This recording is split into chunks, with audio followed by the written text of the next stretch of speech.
네, 안녕하세요. 예, 원가관리회계 강의하고 있는 최경민 회계사라고 합니다. 진작에 좀 인사드리고 싶었는데 워낙 또 공부하실 게 많잖아요, 그렇죠? 그래서 이제서야 인사를 드리게 됐어요. 네, 힘드시죠, 많이 공부하시느라고, 그렇죠? 요새 아무래도 날씨도 이제 점점 더워지고 있고, 그렇죠? 체력적으로 좀 지칠 타이밍인 것도 맞습니다. 지금 뭐 1차 시험 합격하시고 통차 준비하시는 분들도 계실 거고, 뭐 세시 기간에 들으시는 분들도 계실 거고, 아니면 이제 초신대 좀 미리 한번 좀 들어보시는 분들도 계시고, 이제 다양한 걸로 알고 있는데 어떤 컨셉이든 간에 지금쯤이면 정말로 지칠 타이밍도 됐고요. 더군다나 이제 시간표 아시겠지만 정말 단 하루도 빠짐없이 계속해서 이제 모든 수업들이 돌아가고 있잖아요. 그래서 정말 우리가 사람이지 로봇가 아닌 이상 이게 정말 지칠 수밖에 없어요. 근데 합격하시는 분들 그동안 이제 보면 누군 안 힘들겠어요, 그렇죠? 다들 똑같이 힘든 그런 상황인데 그래도 합격하신 분들은 왜 합격했느냐? 그걸 끝까지 그냥 꾸준하게 어떻게든 버텨냈기 때문에 그래서 이제 합격하시는 거 아니겠어요? 그렇죠? 그래서 얼마 안 남았으니까 지금까지도 열심히 하셨으니까 얼마 안 남은 시간 마지막에 더 앞으로 시간들이 지금까지 시간보다 더 중요하다 이런 마인드를 좀 가지고 진짜 더 열심히 한번 해보자 이런 말씀을 좀 드리면서 원가관리회계를 시작을 해보도록 할게요. 자. 원가관리회계 이제 우리 회계학 일부, 그죠? 회계학 일부라는 과목에 이제 포함이 돼 있죠. 독립적인 한 과목이 아니고 재무회계랑 같이 이제 한 지붕에 같이 살고 있어요. 근데 냉정하게 말해봤을 때 시험에 이제 점수 비중이 그렇게 높은 과목은 아니긴 합니다, 그죠? 그래서 정확히 이제 두 문제가 나와요. 회계학 일부에서. 회계학 일부 전체 문제 수가 이제 네 문제인데 두 문제 해서 이제 재무회계 두 문제, 그다음에 원가회계 두 문제 이런 식으로 나와요. 근데 배점이 좀 다르죠. 재무회계가 한 문제가 30점, 그리고 원가회계는 한 문제가 20점. 그럼 60점, 40점 요 정도 비율로 해서 총 100점 만점 이렇게 나옵니다. 그러면 정말 냉정하게 말을 해봤을 때 제가 원가관리회계를 강의하는 사람이지만 근데 이제 원가관리회계는 솔직히 전체 점수에서 차지하는 비중이 별로 안 커요. 다 맞았어. 만점 맞았어. 그래봤자 몇 점이야? 그래봤자 40점이잖아요. 그렇죠? 그래서 솔직히 말해서 비중 자체로 봤을 때 막 되게 중요한 과목이다 이렇게 말하기는 좀 어렵긴 합니다. 근데 그렇다고 해서 버려도 되겠느냐? 이거 버리면 큰일 나죠. 이게 아마 1차 시험도 이제 봐서 아시겠지만 뭐 한 과목을 버린다는 것 자체가 리스크가 엄청 큰 거거든요. 그러니까 원가를 내가 버릴 거다. 이런 전략으로 갈 거면 재무회계를 다 맞으세요. 그렇게 해야지 원가회계를 버릴 수가 있습니다. 그렇죠? 이게 연습서를 풀다 보면 아시겠지만 각각의 문제마다 물음들이 한 4개에서 적게는 4개 많게는 한 5개 정도 이렇게 딸려 있단 말이에요.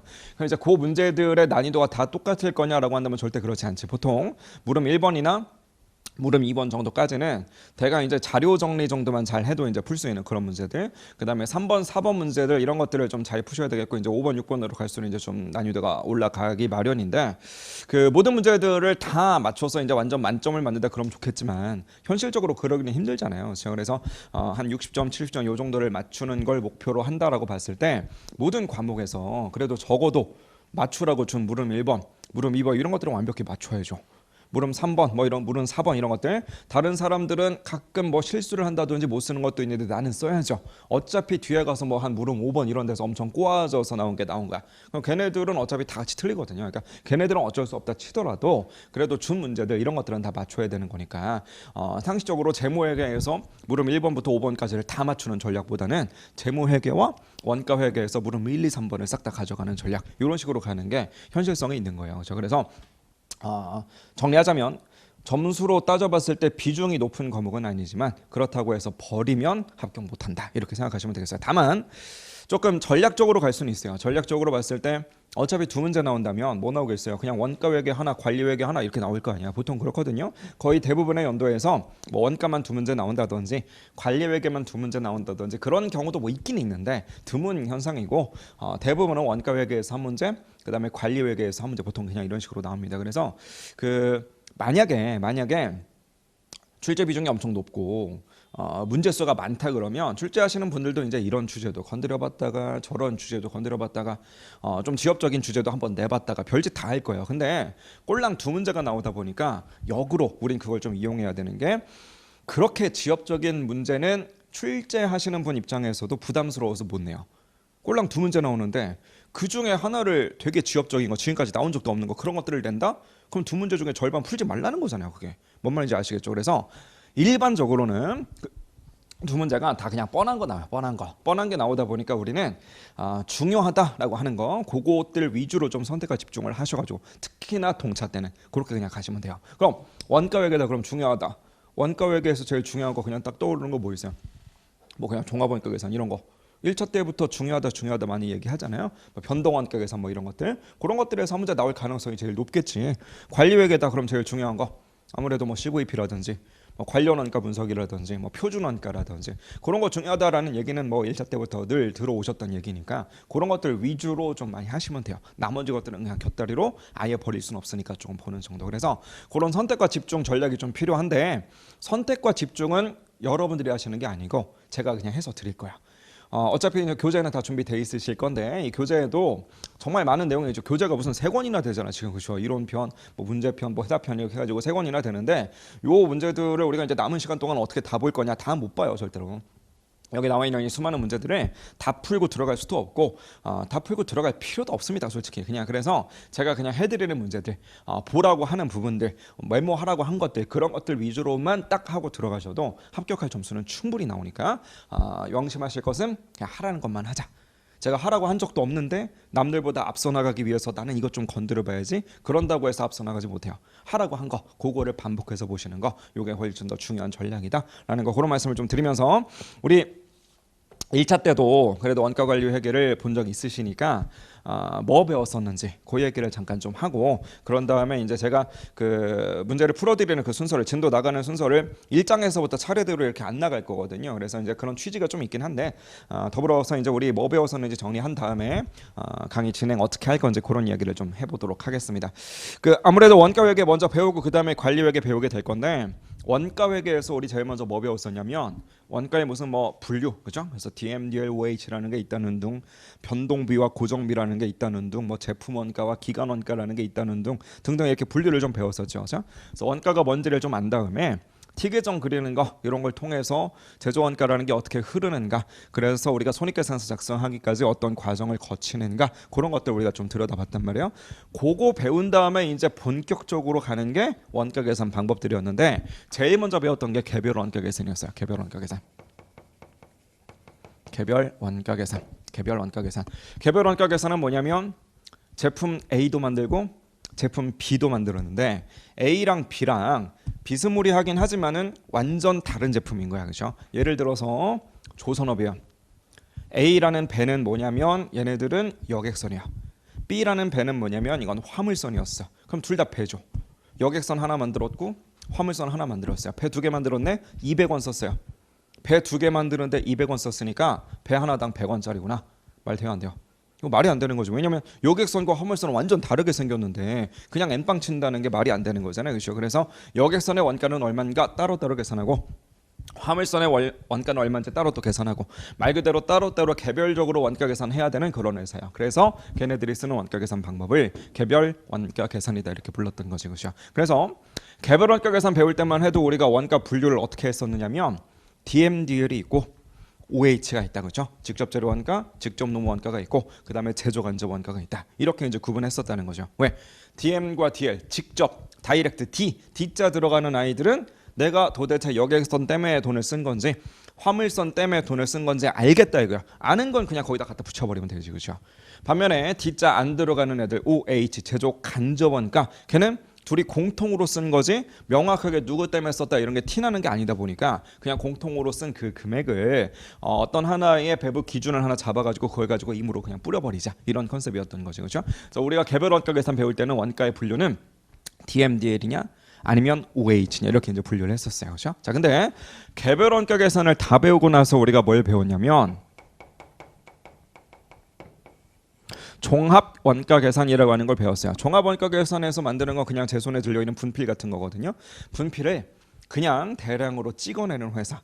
그럼 분필은 짜잘하고 대량으로 그냥 틀에다 찍어버리면 되는 것이다 보니까 대량으로 막 만들어요. 그러면 결국은 100만 자루의 분필 정도 만들었겠지. 100만 자루를 만들었는데 다 해서 1000만 원을 썼어. 분필 한 자루에 얼마야 그냥. 그건 10원짜리지 뭐 그냥 어차피 똑같은 거니까. 즉 얘는 어차피 똑같으니까 N빵 쳐도 되는 회사들 그런 회사들이 쓰는 게 바로 종합 원가 계산이었던 거죠. 다만 N빵 치려고 보니까 100만 자루의 분필 중에서 한 50만 자루는 다 만들었는데 나머지 50만 자루는 아직은 완성을 못한 거야. 완성도가 100%가 아니었던 거지. 예를 들어서 완성도가 뭐 한 60%밖에 안 된다. 그러면 앞에 50만 개랑 뒤에 50만 개랑 동급으로 취급하고 아예 엠빵할 수는 없잖아요. 그렇죠? 그래서 내 눈에 보이는 건 50만 개지만 일부는 완성도가 100%가 아니니까 그 완성도까지 좀 반영을 해서 그걸 가지고 엠빵을 치자.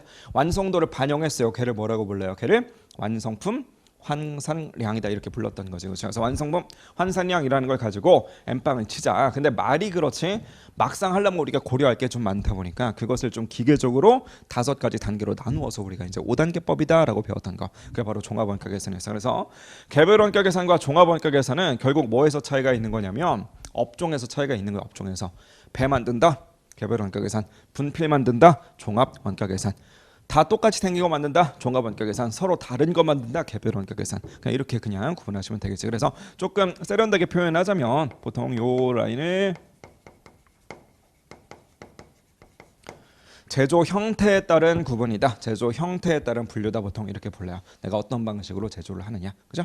자, 근데 요 얘기를 하다 보면 중간에 이제 이런 이야기가 튀어나오죠. 자, 아까 했던 원가 이야기 잠깐만 다시 한번 해보면 얘는 원가를 DMDL로 나누고 그 다음에 OH로 나누고. 근데 종합원가 계산은 애시당초 DM이냐 DL이냐 OH냐 이런 말에 별로 의미가 없더라는 거야. 왜냐면 D자를 붙여주는 이유는 뭐냐면 정확히 어떤 제품 때문에 얼마를 썼는지 명확하게 드러나니까 추적이 돼서. 그죠? 그래서 D자를 붙여주는 건데 분필 100만 개 만든다니까요. 그죠? 분필을 100만 개 만들었는데 정확히 그중에 몇 번째 분필 때문에 내가 재료를 얼마나 넣었는지, 몇 번째 분필 때문에 내가 지금 몇 초를 쓴 건지 그런 것들 따라간다는 게 말이 안 되잖아요. 그죠? 그러다 보니까 종합원가 계산은 업종의 특성상 애초에 뭔가 추적한다 이런 개념 자체가 없는 거예요. 그래서 얘네들은 DM이냐 DL이냐 OH냐 이런 건 전혀 중요하지가 않고 도대체 완성도를 어떻게 따질 거냐 그거에 따라 달라진다는 거지. 이따가 좀 더 자세하게 설명드리겠지만 그 완성도라고 하는 것은 내가 재료비를 집어넣느냐 아니면 가공비를 집어넣느냐 이거에 따라서 살짝 좀 다르게 나오더란 말이죠. 그래서 재료비냐 아니면 가공비냐 원가의 분류 자체를 완전 다르게 했던 거지. 이해할 수 있겠죠. 자, 그런 식으로 해서 개별원가 계산이다 종합원가 계산이다 이렇게 구분을 해놨는데 일부 업종은 둘 다 좀 애매한 경우도 있더라는 거야. 자, 이를테면 어떤 재료를 넣었어요. 어디다 넣었냐면 어떤 공정에다 넣었어. 하나의 재료고요. 공정도 하나입니다. 근데 하나의 재료를 하나의 공정에다 넣었는데 그러면 다 하나니까 제품도 한 종류 나와야 되잖아요. 근데 제품이 여러 종류가 나오더라는 거지. 예를 들어서 원유라고 하는 원재료를 정제공정이라고 하는 하나의 공정에다 넣어놨어요. 원유를 정제했더니 제품은 몇 개가 나오느냐? 휘발유도 나오고 경유도 나오고 등유도 나오고 별별 게 다 나와. 그럼 결국은 내가 재료도 공통으로 쓴 거고 정제 공정에서 쓰는 가공비도 공통으로 쓴 건데 이거 어떻게 할 거냐? 개별원가 계산하고는 달라요. 개별원가 계산은 처음부터 A 재료를 A 작업에 넣었더니 A 제품이 나오는 거고 B 재료를 B 작업에 넣었더니 B 제품이 나오는 거야. 얘는 A 재료를 A 공정에 넣었더니 A만 잔뜩 나와요. 근데 어떤 회사도 있냐면 A 재료를 A 공정에 넣었는데 A도 나오고 B도 나오고 C도 나오더라는 거지. 그럼 그런 회사는 도대체 어떻게 할 거냐? 하나의 재료를 하나의 공정에다 넣었다 거기까지는 종합원가 계산이랑 똑같은데 거기서 살짝 틀어서 가자는 거죠. 그래서 여기서 잠깐 파생돼서 나오는 게 바로 결합원가 계산이에요. 우리 교재에서는 연산품과 뭐 부산물의 원가 계산이다 보통 이렇게 표현을 하는 거예요, 그렇죠? 그래서 이 결합원가 계산에서는 여러분들 아시다시피 이렇게 생긴 그림 그렸던 거 기억나실 거예요, 그렇죠? 그래서 A 제품도 나오고 그다음에 B 제품도 나오더라 이렇게. 그럼 결국 요 원가는 A 때문에 썼느냐 B 때문에 썼느냐 모르잖아요. 공통으로 쓴 거잖아요, 그렇죠? 근데 얘네들을 또 추가적으로 가공할 때도 있는 거지. 추가 가공하게 되면 이 원가도 쓰고 이 원가도 쓰게 되는데 얘는 누가 때문에 썼어요? A 때문에 썼지 뭐. 얘는 누구 때문에 썼어요? B 때문에 썼지 뭐. 즉 요런 아이들은 누구 때문에 썼는지 알고 요 아이들은 누구 때문에 썼는지 모른다. 그래서 얘는 추적이 가능한데 얘는 추적이 안 된다. 그럼 구분은 분리가 됐느냐 안 됐냐 이걸로 그냥 구분하면 되는 거잖아요. 요 분리되기 전에 썼느냐 결합원가. 요 분리된 후에 썼느냐 추가 가공원가. 그래서 결합원가 계산에서는 DM이냐 DL이냐 OH 필요 없어요. 재료비냐 가공비냐 필요 없어요. 분리점 넘었냐 안 넘었냐. 그래서 결합원가냐 아니면 추가 가공원가냐 이렇게 나누어 가지고 요 녀석을 도대체 추적이 안 되니까 어떻게 배부할 거냐. 네 가지 방법 배웠던 거지. 네 가지 방법 머릿속으로 한번 떠올려 보세요. 1차 대화잖아. 네 가지 방법 뭐 있었어요? 물량기준법도 있었고 또 분리점에서의 판매가치법도 있었고 또 순실현가치법도 있었고 균등 이익률법도 있었고 이렇게 정리하시면 되겠어요. 이해할 수 있겠죠? 자, 업종에 따라서 이런 식으로 개별 원가 계산과 종합 원가 계산 이게 큰 그림인데 결합 원가 계산이라고 하는 녀석이 여기서 좀 파생돼서 나왔다. 이렇게 이제 보시면 되겠네. 자, 두 번째로 이제 제조 형태 말고요. 우리가 이제 뭘 가지고도 구분을 하냐면 원가를 언제 계산할 거냐. 원가를 계산하는 그 시점에 따라서도 구분을 좀 하는 거죠. 요거는 그냥 한꺼번에 써서 설명드리자면 원가 계산 시점에 따라서 우리는 실제 원가 계산이라는 것도 있고 그 다음에 정상 원가 계산이라고 부르는 것도 있고 마지막으로는 표준 원가 계산이라고 부르는 녀석도 이렇게 있는 거죠. 이렇게 그죠? 실제 원가 계산과 정상 원가 계산과 표준 원가 계산. 자, 실제 원가 계산은 뭐냐? DM이든 DL이 됐든 OH가 됐든 말 그대로 실제로 발생한 금액. DMDLOH의 공통점은 뭐냐면 다 공장에서 쓴 제조 원가라고 하는 부분에서 이제 공통점이 있는 거니까 내가 공장에서 실제로 돈 얼마 썼냐 이거지. 그죠? 재료비 내가 실제로 100원 쓴 것 같다. 그럼 DM 자리에 100원을. 인건비 내가 실제로 100원 쓴 것 같다. 그럼 DL 자리에 100원을. 제조간접원가 100원 쓴 것 같다. 그럼 제조간접원가 자리에 100원을. 그냥 실제로 쓴 돈 그 금액 그대로 측정해서 집어넣자. 이게 바로 실제 원가 계산이고요. 할 수만 있다면 이게 제일 좋은 거지, 그죠? 자, 근데 실제 원가 계산을 쓰다 보면 이제 문제가 뭐냐면 잘 보세요. DM이나 DL, D자 들어가는 애들, 얘네들은 아까 전에 뭐가 된다고요? 얘들은 다이렉트 추적이 되는 거잖아요, 그렇죠? 이 추적이라는 게 별게 아니에요. 실무적으로 추적이라는 건 뭐냐면 그냥 눈 뜨고 보면 보이는 거, 그게 추적이에요, 그냥. DM을 추적하는 방법이 뭐냐면 그냥 그런 거예요. 자, 배를 만들어. 여기서는 여객선을 만들고 여기서는 화물선을 만들고 있어요. 어떤 재료가 지게차에 실려가지고 이렇게 쓱 와요. 그러더니 어떤 배 만드는 현장에서 투입이 되고 있어. 그게 여기서 이루어졌느냐 여기에서 이루어졌느냐 눈 크게 뜨고 보면 보이잖아요. 그게 그냥 추적이야. 이렇게 물리적으로 보인다는 거지. 어떤 제품을 위해서 어디에서 어떻게 쓰고 있는가 이게 보이니까 그냥 DM이라고 부르는 거야. DL 인건비인데 추적이 되거든요. 이거 추적하는 거 별게 아니에요. 그냥 어떤 종업원이 출근을 해. 가더니 근태하느라고 카드 딱 찍고 그러고 어디 가서 막 일을 해. 이 사람이 뭐 만드는가 봤더니 여기서 만들고 있어요. 여기선 한참 만들다가 집에 가는 거야. 다른 사람도 출근을 했어요. 이 사람은 화물선 한참 만들다가 맨날 집에 가요.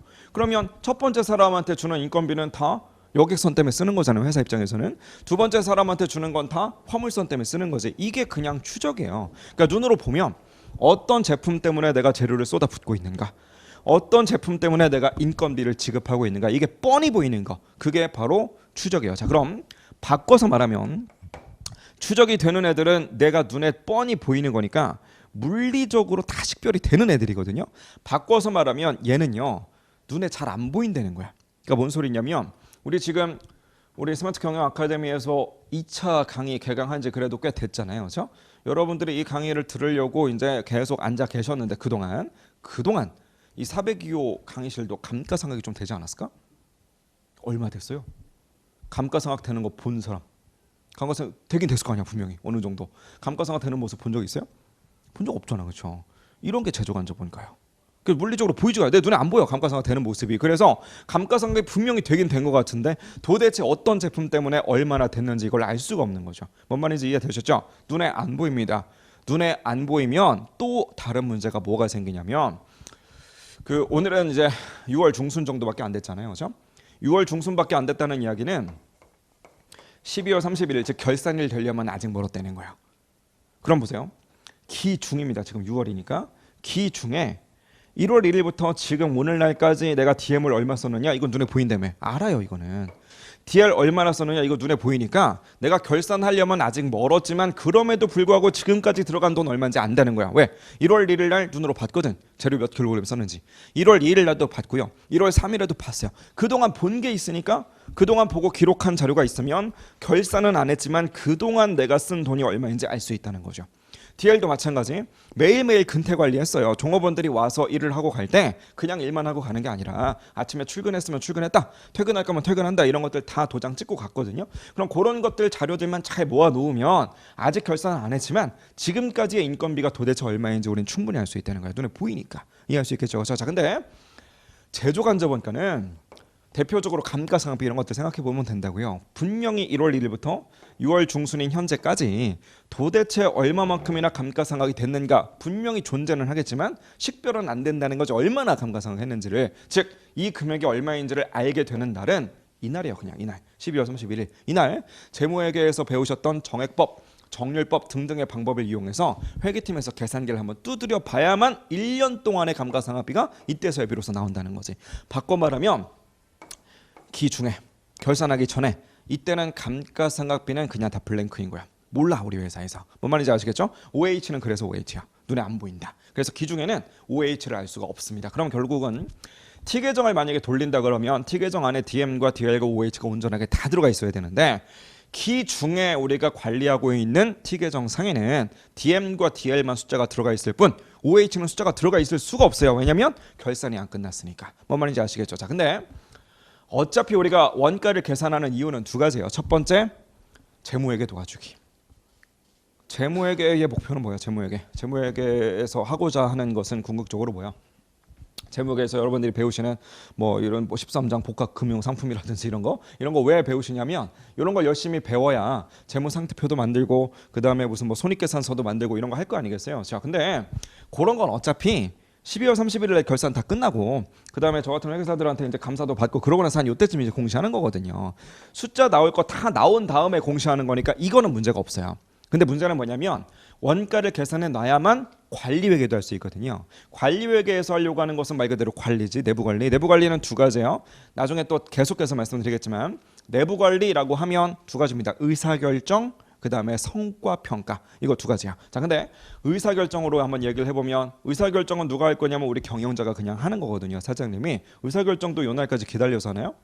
아니잖아. 의사결정은 분명히 오늘도 할 일이 있는 거죠. 이렇게. 그럼 사장님 입장에서는 아직 결산하려면 멀었지만 그럼에도 불구하고 의사결정할 건이 있으니까 원가가 얼마인지 알긴 알아야 된다고. 그죠? 그래서 우리는 장부상에 지금 현재 DM과 DL까지밖에 없는데 사장님이 의사결정하려면 OH 금액도 있긴 있어야 된다. 근데 눈에 안 보인다. 그래서 어떻게 할 거냐? 대충 예상해서라도 뭐라도 밀어 넣는 거야.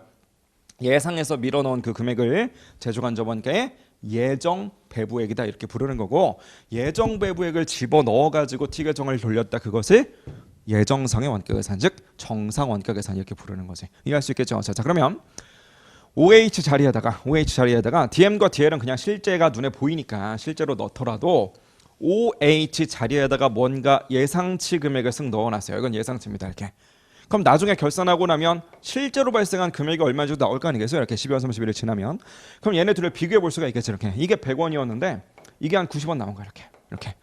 그럼 이게 우리한테 어떤 의미를 주는 거냐면 차이가 10원이 딱 나는데 이걸 이렇게 써먹을 수도 있는 거잖아요. 가만히 있어봐. 내가 100원 정도는 나올 거라고 예상을 했는데 해봤자 90원밖에 안 나왔네. 올해 내가 원가를 좀 아껴 써보려고 별짓 다 했는데 진짜로 아껴줬구나. 원가를 아껴 썼으니까 좋은 성과평가를 줄 수가 있는 거야. 뭔 말인지 아시겠죠? 100원을 예상했는데 110원이 나왔어. 올해 내가 이거 뭐 재료 집어넣고 뭐 할 때 좀 흘린 것들이 있었는데 그런 것들 때문에 10원만큼 내가 너무 과하게 썼구나. 이런 것들이 눈에 보이는 거죠. 즉 예상치로 장부를 구성해 놓으면 실제 데이터랑 비교를 했을 때 성과평가의 근거 자료로도 쓸 수 있구나라는 걸 깨닫게 된 거야. 그러면 아예 그냥 화끈하게 OH만 이렇게 예상할 게 아니라 DM과 DL마저도 이 모든 것들을 전부 다 그냥 예상치로 밀어 넣으면 나중에 그냥 실제 금액 튀어나왔을 때 이렇게 차이 분석을 통해서 성과평가에도 써먹을 수 있지 않겠느냐.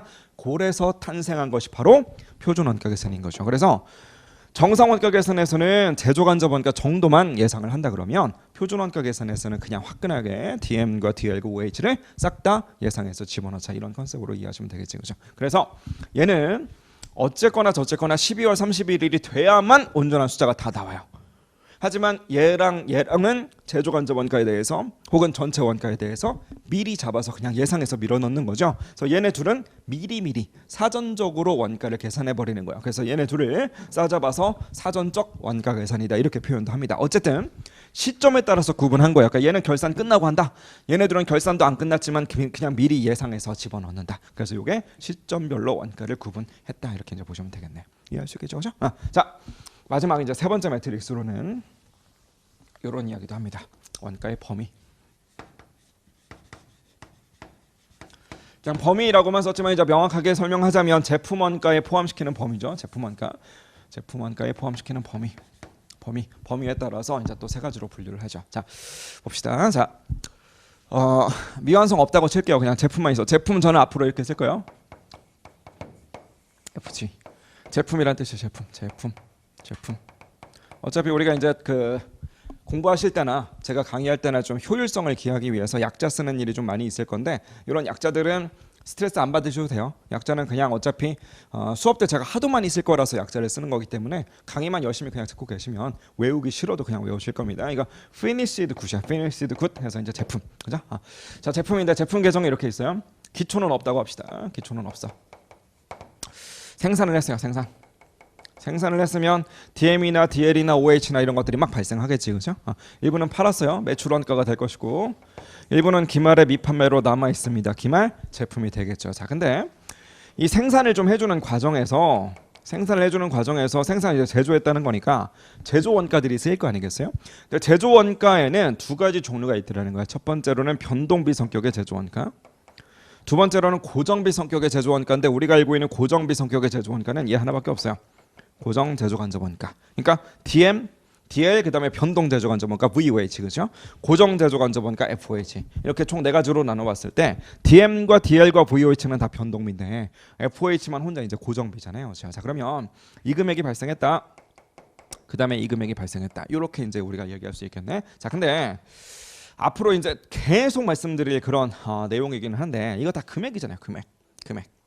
세상의 모든 금액은 두 가지만 알면 돼요. 두 가지만. 세상의 모든 금액은 두 가지만 있으면 계산이 가능해요. 뭐랑? 첫 번째는 수량, 두 번째는 단가. 이 둘만 있으면 되는 거예요. 수량과 단가. 자, 그럼 봅시다. 수량과 단가인데 이 금액들을 알고 싶다. 그럼 수량 무슨 수량을 들여다봐야 되겠어요? 뭐하다 발생했어요? 생산하다고. 생산하다 발생했으니까 당연히 무슨 수량? 당연히 생산량이 필요하겠지, 그렇죠? 그래서 얘는 생산량에다가 곱해주기를 단위당 변동 제조원가요. 이렇게. 얘도 마찬가지 생산량에다가 곱해주기를 단위당 고정 제조원가요. 이런 식으로 그죠? 자, 근데 이 중에 일부는 팔렸어요. 그럼 요놈 가지고 팔린 거 안 팔린 거, 요놈 가지고 팔린 거 안 팔린 거 이렇게 나누는 것이니까 판매되어 버린 이 매출 원가도 따지고 보면 변동 제조 원가도 있고 그 다음에 고정 제조 간접 원가도 있고 그렇게. 자, 근데 여기 있는 이 판매된 금액이 얼마냐 이걸 따져주는 게 너무나 중요한 것이 요 녀석은 매출 원가이기 때문에 손익계산서로 가거든요. 즉 우리가 T계정을 그려봤자 손익계산서로 가는 건 얘 하나뿐이다 보니까 요 금액이 얼마인지는 되게 중요한 거예요. 얘가 크면 이익은 낮게 나오는 거고 얘가 작으면 이익은 높게 나오는 거고 뭔 말인지 아시겠죠? 그래서 요 금액을 좀 우리가 중요시하게 들여다봐야 되는데 결국은 이것도 금액이기 때문에 다시 한번 세상의 모든 금액은 수량과 단가를 알아야만 한다. 그러면 이 두 금액을 계산하기 위해서 수량과 단가를 체크해 볼 건데 요 금액을 계산할 때 우리가 생산량을 썼다면 이 금액을 계산할 땐 당연히 무슨 량을 써야 되겠어요? 당연히 이건 판매량이겠지. 팔려버린 원가니까 매출 원가니까. 그래서 요 금액들은 우리가 판매량을 알아야 되겠고 그 판매량에다가 뭔가 단가를 때려줘야 되는데 단가는 이미 아까 전에 발생하자마자 구해놨거든요. 그래서 단위당 변동 제조 원가 그대로 갖다 쓰시고 단위당 FOH도 이제 그대로 갖다 쓰면 되겠네. 안 팔리고 남아있는 것들은 여기 이제 이렇게 계속 남아있겠죠. 이렇게. 뭔 말인지 아시겠죠? 그죠? 자, 그럼 잘 보세요. 우리 회사의 판매량은 변하지가 않았어요. 판매량은 똑같아. 판매량은 똑같은데 뭔가 좀 많이 팔릴 줄 알고 잔뜩 만들어놨던 거야 사실은. 그래서 생산량은 늘려놨어요. 이렇게. 그러니까 바꿔 말하면 생산을 잔뜩 해놨어. 왜 그러냐면 많이 팔릴 줄 알고. 근데 웬걸 안 팔리는 거야. 판매량은 똑같아. 변화가 없었어요. 자, 그럼 봅시다. 우리 그 2차 강의이기 때문에 그 1장에서 막 이 세상에 DM이라는 게 있습니다. DL이라는 것도 있고 OH라는 것도 있습니다. 이런 얘기라든지 이 세상에 변동비랑 고정비라는 게 있습니다. 여러분 이런 얘기까지는 지금 생략하고 가고 있는데 변동비가 뭔지 고정비가 뭔지 그 정도는 아실 거라고 믿어요. 자, 머릿속으로 변동비 그래프 그 다음에 고정비 그래프 어떻게 생겼었는지 한번만 생각해 봅시다. 한번 떠올려 보세요. 변동비 그래프 어떻게 생겼고 고정비 그래프 어떻게 생겼는지. 물론 그래프를 떠올리실 때는 총액만 떠올려서는 안 되고요. 단가도 같이 봐야지. 단가 어떻게 생겼는지요. 한번 떠올려 보세요. 변동비 어떻게 생겼어요? 변동비는 조업도가 올라가면 총액도 같이 늘어나니까 이걸 변동비라고 하는 거 아니에요. 그렇죠? 그럼 단가로 보면 어차피 하나일 때 10원, 두 개일 때 20원, 세 개일 때 30원이니까 단가로 보면 하나당 무조건 10원인 거 아니에요. 변동비는요. 생산량이 늘어나거나 말거나 단가는 일정하더라는 거죠. 그래서 총액이 늘어납니다. 이렇게. 되셨죠?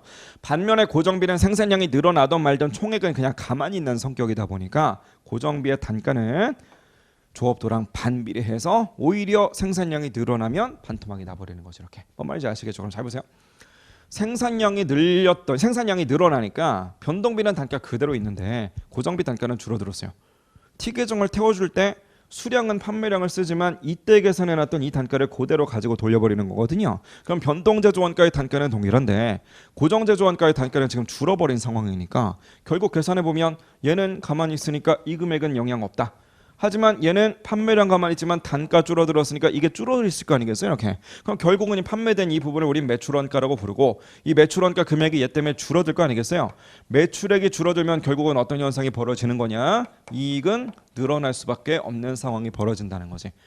우리가 판매를 잘한 건 아니거든요. 판매는 똑같아 얘네라고.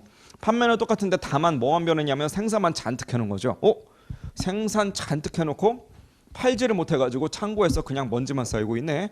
그러니까 이익이 늘어난다. 말 돼요 안 돼요? 말도 안 되는 거잖아요. 그렇죠? 그래서 우리가 변동비랑 고정비를 전부 다 T 계정을 태워주는 이른바 전부 원가 계산을 당연하다는 듯이 사용을 했었어요. 왜냐하면 고정비든 변동비든 간에 어쨌든 제조 원가인 건 틀림없으니까 이 제조 원가가 결국은 이런 제품들 만들기 위해서 쓴 거거든요. 그럼 당연히 T 계정에다가 전부 다 넣어야 되는 줄 알고 무조건 전부 다 T 계정에다 넣어서 제품 원가로 취급을 했었는데 이 짓을 하다 보니까 이놈의 FOH가 자꾸만 사고를 치더라는 거죠. 얘는 문제가 없잖아요. 요 녀석의 금액이 줄다 보니까 이익이 늘어나는 거잖아요. 그렇죠? 그래서 이 고정비는 T 계정을 태워주면 안 되겠다. 고정비는 T 계정을 태울 게 아니라 차라리 애시당초 내가 생산을 많이 하든 말든 이 발생 이거 자체는 똑같으니까 얘를 T 계정에 돌려서 이 금액을 비용 처리할 게 아니라 이걸 그냥 생략해버리고 요 금액 그 자체에서 그냥 손익계산서로 보내버린다면 생산을 하든 말든 간에 비용 처리되는 금액은 어차피 똑같을 거 아니냐. 그래서 고정 제조간접원가는 T 계정에서 빼서 발생하자마자 그 자리에서 비용 처리를 해버리는 거죠. 이게 바로 기간 비용으로 처리한다 이렇게 부르는 거고. 그래서 DM과 DL과 VOH 같은 변동 제조 원가들은 T 계정에 집어넣어서 여전히 제품가 취급을 하되 FOH만큼은 T 계정에서 쫓아내서 기간 비용 처리하자. 이걸 뭐라고 불러요? 걔를 변동 원가 계산 이렇게 이제 불렀던 거죠, 그죠? 우리는 변동 원가 계산이라고 하는 것도 있더라, 그죠? FOH를 비용으로 처리하자. 자, 근데 변동 원가 계산이 있으면 얘보다 한술 더 뜨는 녀석도 있다 들어보셨죠, 그죠? 변동 원가 계산보다 한술 더 떠서 T 계정 안에다가 유일하게 누구만 그냥 직접 자료, 그러니까 DM 하나만 놔두고 나머지 것들은 전부 다 비용으로 그냥 처리해버리자 이런 것도 있었던 거지. 그래서 그 녀석을 우리는 초변동 원가 계산이다 이런 식으로 이제 불렀었어요. 이런 식으로 이렇게 되셨죠, 그렇죠? 그래서 이제 우리가 공부를 했던 모든 내용들을 굳이 이제 구분을 좀 해본다면 제조 형태에 따라서 개별 원가냐 아니면 종합 원가냐, 시점에 따라서 실제 원가, 정상 원가, 표준 원가, 또 범위에 따라서 전부 원가, 변동 원가, 초변동 원가 이렇게 이제 구분할 수가 있는 거죠. 물론 여기다가 좀 곁다리로 어차피 원가 회계에서 중요시 되는 개념이 솔직히 말해서 추적이 되는 원가들은 관심이 아니에요. 추적이 되는 원가들은 그냥 어차피 답이 정해져 있는 거잖아. A 때문에 이만큼 썼다, B 때문에 이만큼 썼다, 눈에 다 보이는 거니까. 걔들은 이미 정답이 다 정해져 있는 상황이라서 우리가 원가 회계에서 별로 그렇게 관심을 두지를 않는다고요. 결국 우리가 앞으로 계속해서 관심을 둬야 되고 우리를 앞으로 계속해서 괴롭히는 녀석은 누구냐면 추적이 안 돼서 배부해야 되는 것들. 바꿔 말하면 원가 회계의 핵심은 그냥 배부에 있어요. 배부만 제대로 할 수 있다? 그럼 원가 회계는 끝나는 거거든요. 그래서 결국은 이 배부라고 하는 그 원가 회계의 핵심적인 내용, 요거 그 자체에 포커스를 맞춰가지고 아예 그냥 주제를 만들어 놓은 것도 있죠. 그게 뭐냐면 첫 번째로 보조 부문. 보조 부문이 있대. 뭐 전력 부문이라든지 뭐 식당 부문이라든지 뭐 수선 부문이라든지 그런 식으로 보조 부문이 있다 그러면 보조 부문의 원가도 우리가 배부하는 방법 여러 가지 배웠잖아요. 자, 뭐 직접 배분법, 단계 배분법, 상호 배분법. 이건 1차 때도 많이 해보셨을 거고 2차 때는 뭐도 할 줄 알아야 되냐면 단일 배분율법, 이중 배분율법 이것도 당연히 할 줄 알아야 돼요. 그래서 그런 부분들 이게 보조 부문이 이제 배부라는 이슈를 토대로 해서 한 주제를 좀 만들어 놓은 거고 요거 말고도 이제 배부를 주제로 해서 하나 더 만들어 놨죠. 배부를 하는 건 좋은데 할 거면 좀 제대로 해라.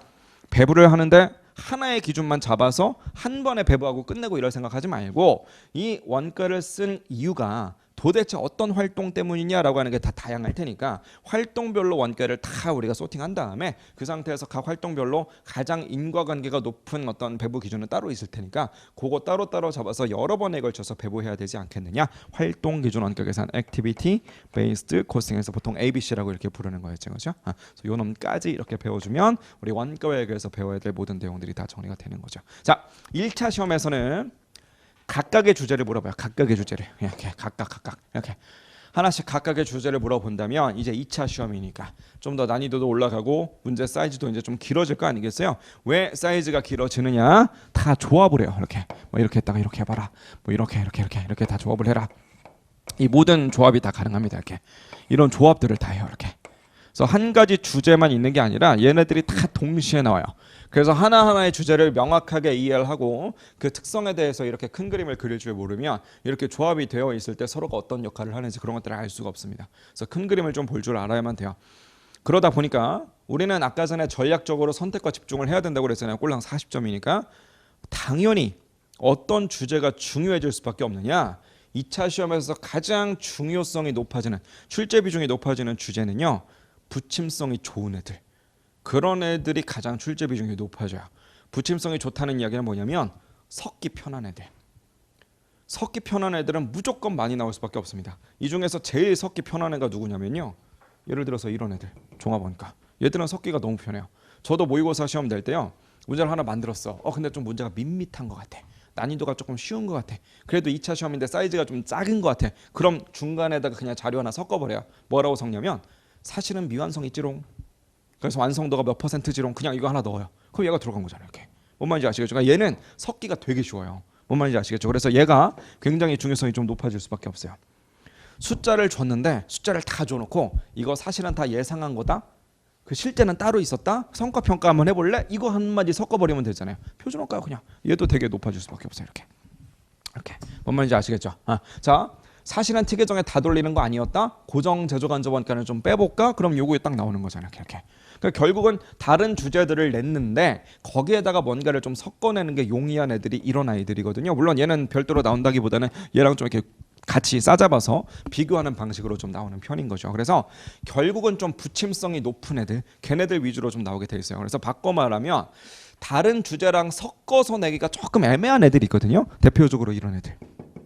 아니면 이런 애들. 그러니까 얘는 섞어봤자 얘랑밖에 못 섞어요. 그러니까 사실 이론적으로는 얘랑 같이 쓰는 것도 가능은 해요. 문제 만들려면 만들 수 있는데 그런 거 안 만들어 절대로. 왜 안 만드냐면 실무에서 아무도 이렇게 안 쓰거든요. 애시당초 개념이 모순인 거야. 개별 원가 계산이 뭐였어요? 개별 원가 계산은 제품을 만드는데 A만 주구장창 만드는 게 아니라 A도 만들고 B도 만들고 C도 만든다며. A, B, C가 서로 다르다며. 서로 완전히 특성이 다른데 걔네들한테 일괄적인 표준을 하나 집어넣어준다. 이게 말이 안 되잖아요.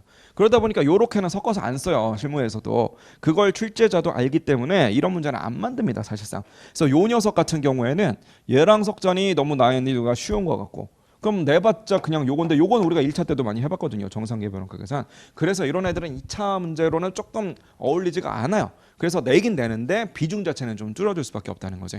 결합원가예요. 얘 그냥 여기에서 파생돼서 나온 거다 보니까 나와봤자 얘랑은 섞여요. 이렇게는 섞여요. 이렇게는 섞이는데 얘를 가지고 다른 주제랑 엮는다? 문제가 조금 애매해집니다. 그러다 보니까 얘는 2차 때는 거의 안 나와요. 그동안 2차 시험 나중에 이제 출제 비중표 이런 거 보겠지만 결국은 이 결합원가 계산은 우리 2차 시험에서 2번인가 그 정도밖에 안 나왔어요. 제 기억하기로.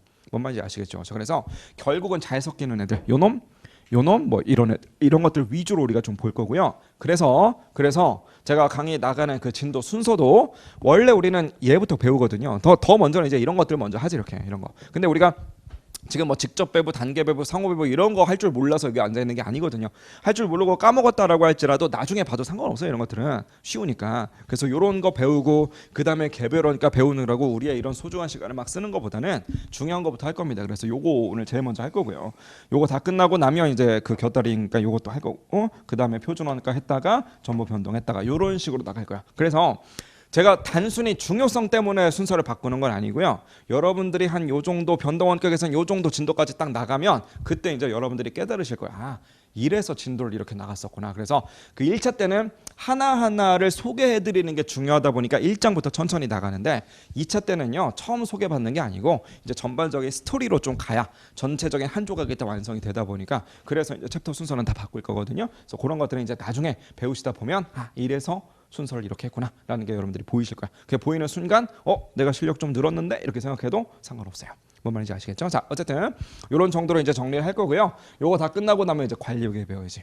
근데 관리회계에서는 솔직한 이야기로 어차피 표준원가 계산도 관리회계 챕터가 있잖아요. 그래서 잠깐 뒤로 갔다 올 거긴 한데 표준원가 계산 제외하고 나머지 챕터들에서는 중요한 거라고 해봤자 CVP, 그 다음에 관련 원가 분석 하나 더 붙여주자면 대체가격 요 정도, 그 정도만 열심히 봐도 돼요.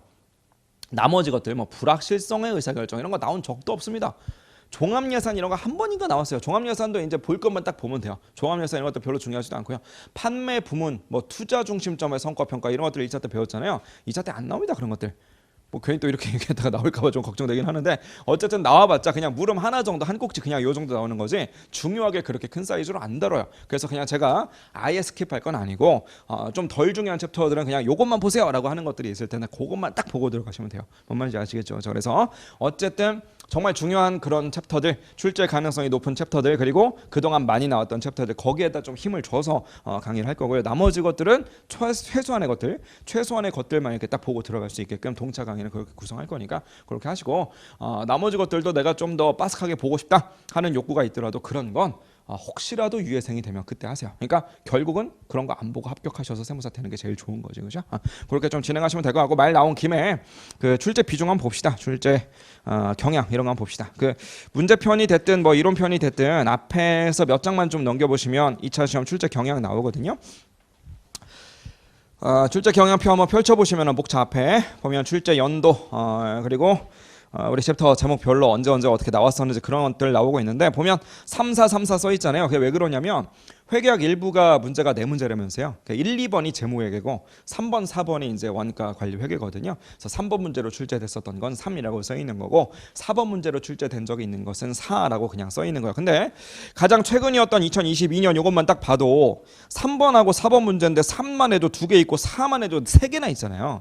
아니 한 문제씩 나오는데 왜 이렇게 숫자가 많아? 라고 하신다면 이게 다 엮어서 나오기 때문에 그런 거야. 뭔 말인지 아시겠죠? 그러니까 4번 문제 하나에 3가지 주제가 들어있었던 거지. 변동원가 계산, 그 다음에 CVP, 종합예산과 표준원가 계산 이런 것들이 이제 엮여서 들어갔던 거야. 그럼 이걸 전체적으로 딱 봤을 때 그냥 눈대중으로 딱 보자마자 제일 중요한 건 역시 어디예요? 역시나 8장하고 9장 싸잡아서 얘네 2개를 완벽하게 마스터하는 거 이건 무조건 한 문제가 나온다라고 보셔야 돼. 뭔 말인지 아시겠죠? 8장하고 9장이 바로 CVP랑 관련 원가 분석. 그래서 이거는 우리가 이제 진도가 원가 회계 어느 정도 다 나가고 중반 이후로부터 보게 될 건데 이게 진짜 출제 비중이 높구나라는 거. 근데 이거는 우리가 지금 처음 듣는 얘기는 아니죠. CVP 중요하다.